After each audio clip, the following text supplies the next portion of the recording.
months and months and months of this? I just want to see something other than those mitts. Does he dismiss does he wish he didn't say yes to it?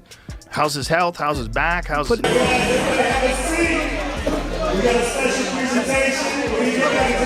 Watching Mike Tyson lose to Jake Paul was devastating to Joe Rogan.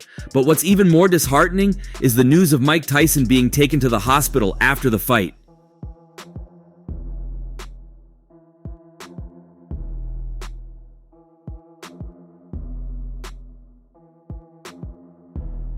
On Friday, the 15th of November, millions of people took to Netflix in order to watch the return of one of the greatest heavyweight boxers of all time as Mike Tyson took on Jake Paul.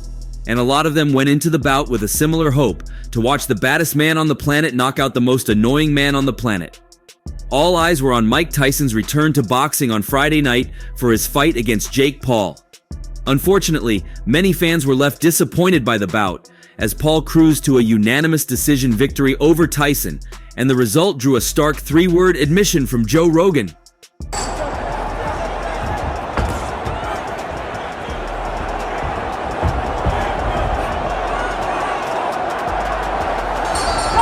Tyson's return to the ring was certainly exciting, but it quickly became apparent that he was not going to be able to beat Paul.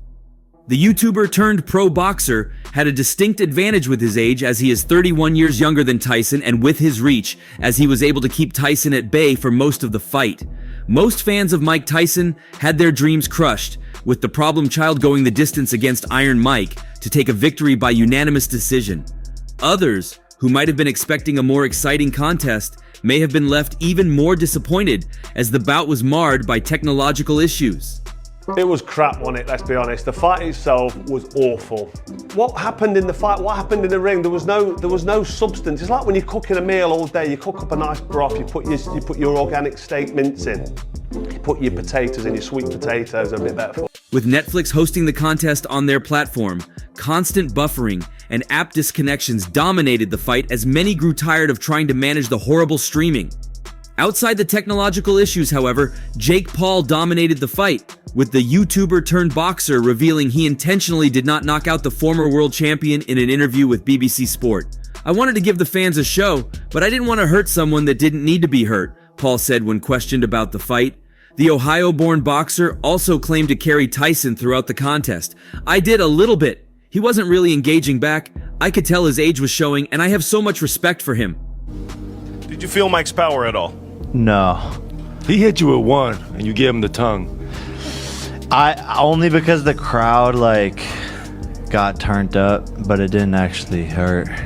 But I mean, like he was fulfilling Jake Paul's prophecy, Iron Mike Tyson was moved straight to the hospital after the fight, after the tests he conducted immediately showed that he needed an emergency treatment. His sciatica sickness that caused him so much back pain had been triggered, and he had also received some damaging punches to his head, leaving his health at a very great risk. Hence, he was told to stay back at the hospital until the doctors were sure no case of emergency could erupt. While Iron Mike came out of the gates firing, leaving some fans to believe that maybe the dream could be on, the problem child responded with a left hook combination in the third round that had the veteran staggering.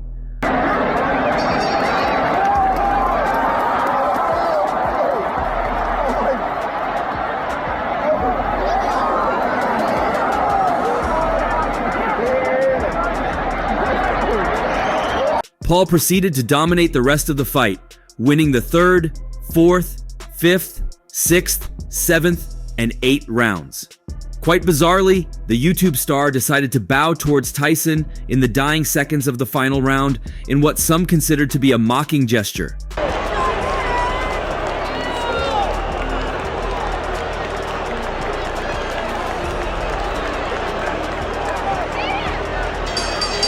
However, it was proven once and for all that the baddest man on the planet's time in the sun was finally over, as he couldn't even muster up the strength to land a hit on a defenseless opponent. One of the many people who went into the fight with a dream of Mike Tyson laying Jake Paul out on the canvas like he did to other boxers in his heyday was American podcaster and UFC commentator Joe Rogan, who had this to say before the fight began on X. Pre-fight, Joe Rogan said, "I'm getting ready to watch this Tyson versus Jake Paul fight like I'm watching someone cast a spell that I hope actually works. and I don't really believe in magic, but I'm getting ready to watch this Tyson versus Jake Paul fight like I'm watching someone cast a spell that I hope actually works. And I don't really believe in magic, but I want to believe. The problem child Jake Paul has taken to social media to send an official fight contract to UFC star Conor McGregor.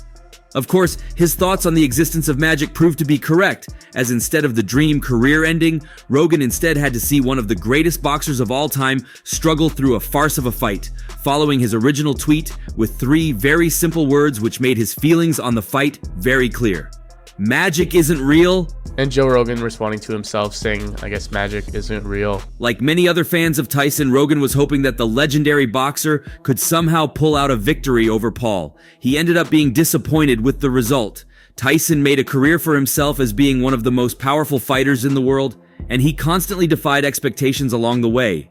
However, even this was too tall of a task for him, as he simply did not have the stamina to go toe-to-toe with Paul for a full 8 rounds.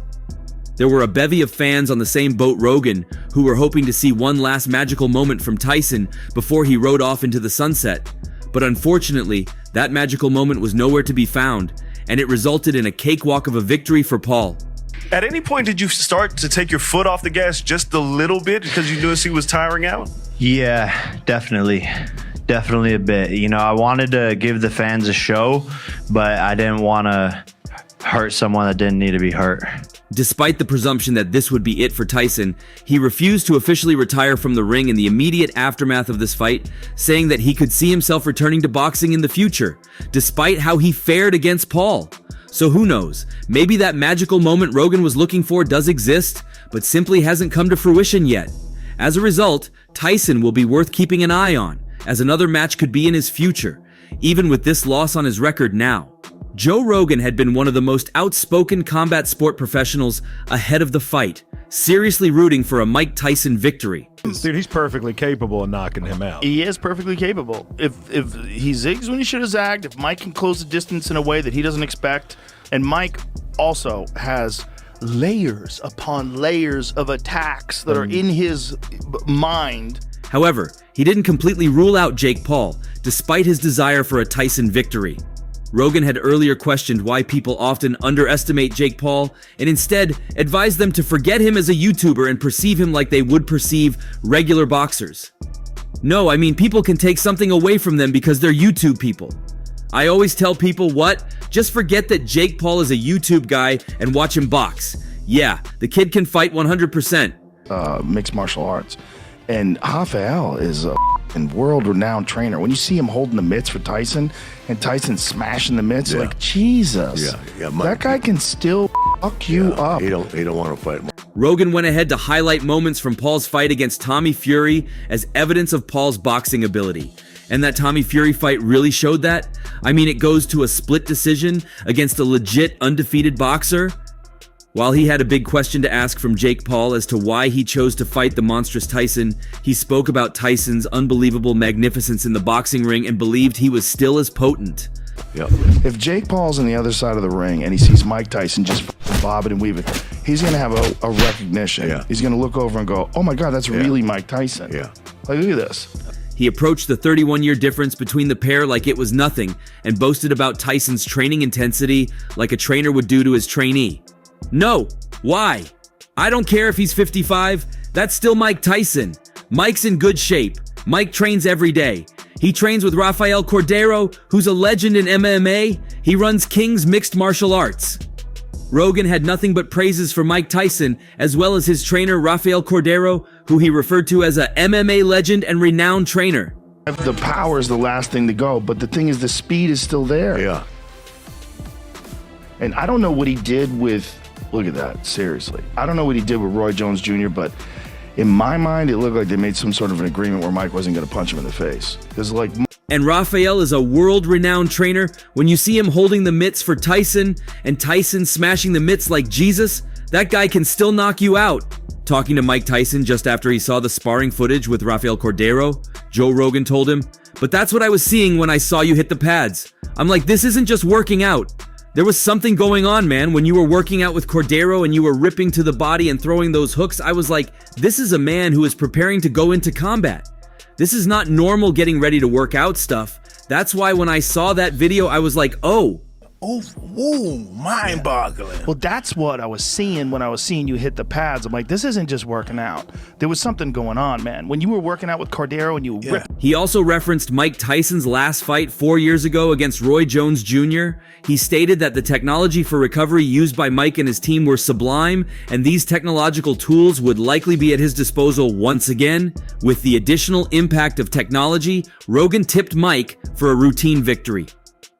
In this world with hormone replacement and vitamins and healing, and he does all this like electrical muscular stimulation recovery stuff, when they were training Mike for that Roy Jones fight, they produced state-of-the-art science. Like, I don't care if he's 55 years old, that guy will hurt you. There's not a fucking chance in hell that Jake Paul would survive against the Mike Tyson that beat Marvis Frazier. You ever watch that fight? Yeah. That's my favorite Mike Tyson fight, because that was Mike Tyson before he won the title. It was ABC Wide World of Sports. And funnily, Rogan held Mike Tyson in so much high regard that he felt Jake Paul might get starstruck when he sees him in the ring and really wakes to the reality that he's taking on Mike Tyson. If Jake Paul's on the other side of the ring and he sees Mike Tyson just bobbing and weave it, he's gonna have a recognition, yeah. He's gonna look over and God, that's really Mike Tyson. Rogan also looked back at Mike Tyson's match against Roy Jones Jr., sharing his sentiment that he felt an agreement held Tyson back from hitting Jones in the face. Evidently, most of Tyson's punches, except a few, were aimed at Jones's body. Joe Frazier had been talking shit about Tyson, that if he was in his prime, he'd beat Tyson.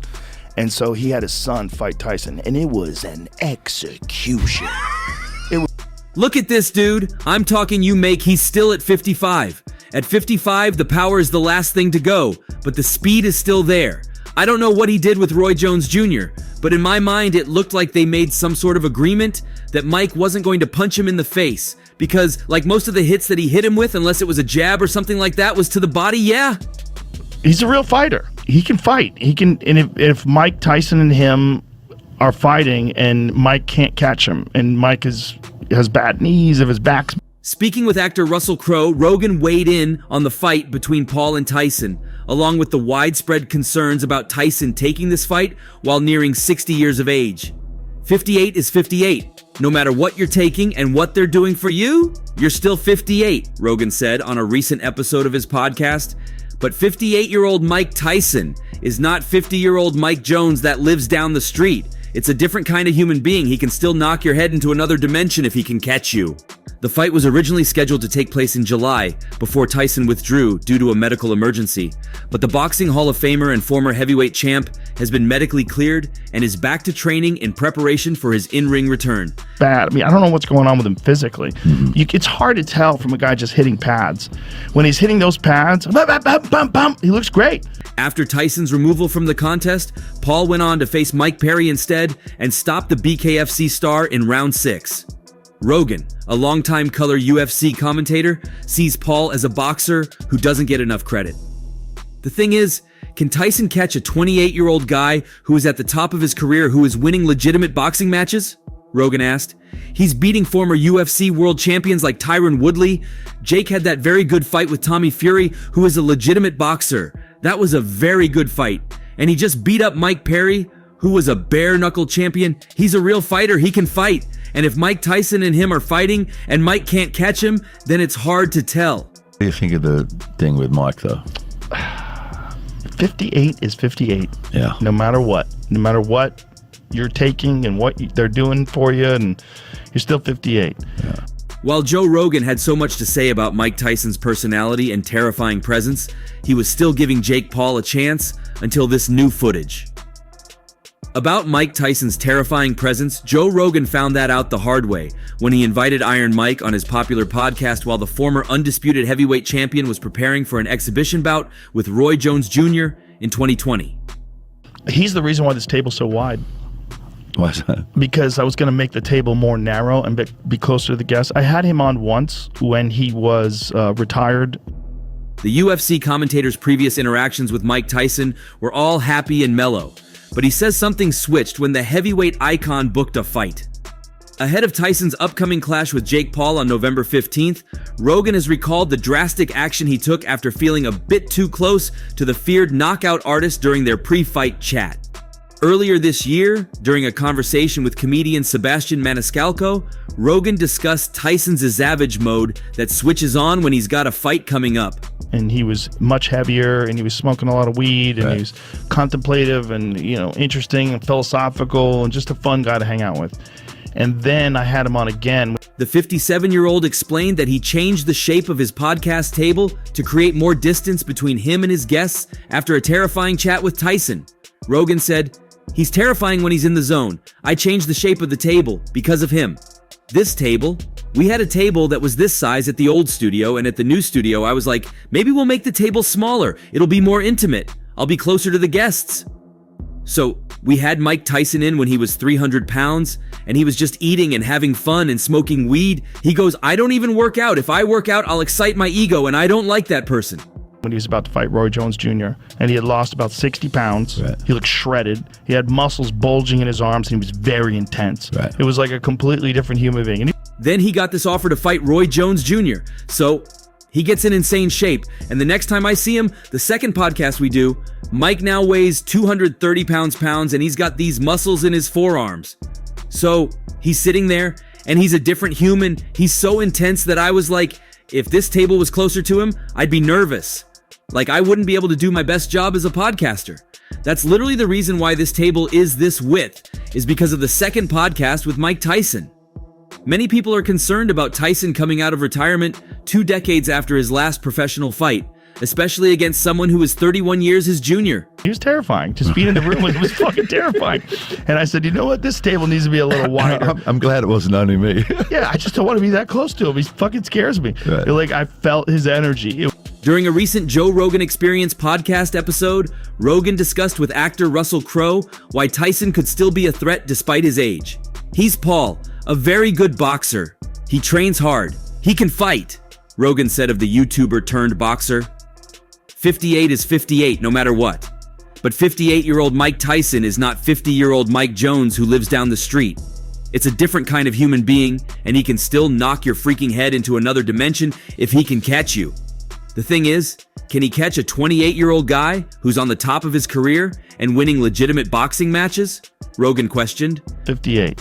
But 58-year-old Mike Tyson is not 50-year-old of Mike Jones that lives down the street. It's a different kind of human being. And he still can knock your fucking head into another dimension. I mean, he's beating former UFC world champions like Tyron Woodley.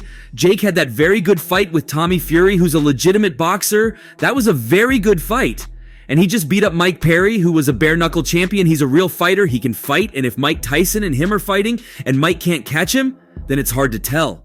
He added, if Mike Tyson and him are fighting and he can't catch him and Mike has bad knees or his back's bad, I mean, I don't know what's going on with him physically. Crowe then shared his experience of meeting Tyson and admitted how terrified he was of him. Oh, he wants to fight Mike, I think. Why? I don't know. I don't give a if he's 55. That's still Mike Tyson. Mike's in good shape, too. Oh, my God. Mike trains every day. The thing is, I was quite enjoying the second phase of Mike's life, the actor said. I was terrified of him as a boxer. He was terrifying. Even when I met him backstage at a stadium one time at a fight, I was like, I'm still terrified of you. What bothers me with this whole thing is that he's got to kind of slide back into that warrior, and I'm just not sure that he needed to do it. On the upcoming boxing event, Crowe said, I just hope for the both of them that it transcends the circus-type atmosphere. It's a legit fight and nobody gets hurt. Me at 60 versus me at 28, but it's Mike Tyson, so it's very different. What are your thoughts on Joe Rogan's comments on Iron Mike Tyson's health? Do you think the fight between Mike Tyson and Jake Paul were scripted fights, or Mike Tyson's performance was a good reflection of the effects age is having on him? Let's know your thoughts in the comments section. And that's all for now. For the very best updates on news, moments, events, and actions in the world of boxing, stay connected with us by subscribing to our YouTube channel, and don't forget to turn on notifications to get notified when we drop quality contents like this. Until next time, peace out.